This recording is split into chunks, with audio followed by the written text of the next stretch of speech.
న్యూస్కి స్వాగతం. నేను మీ నాగార్జున. అకాల వర్షానికి నష్టపోయిన రైతులకు న్యాయం జరిగేలా చూడాలని అధికారులకు ఆదేశాలు జారీ చేసిన మార్కాపురం శాసనసభ్యులు కందుల నారాయణ రెడ్డి.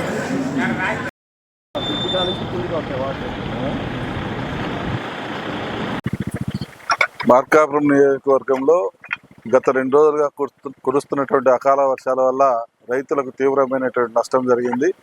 ముఖ్యంగా పత్తి ఈ ప్రాంతంలో సుమారు 8,000 ఎకరాలలో పత్తి నష్టం జరిగినట్టుగా అధికారులు అంచనాలు వేస్తూ ఉన్నారు.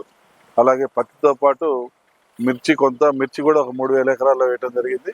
మిర్చి మరియు కంది ఈ 3 పంటలు ప్రధానంగా ఈ ప్రాంతంలో వేశారు. రైతులందరికీ కూడా చాలా తీవ్రమైనటువంటి నష్టం అయితే ఈ అకాల వర్షాల వల్ల జరిగింది.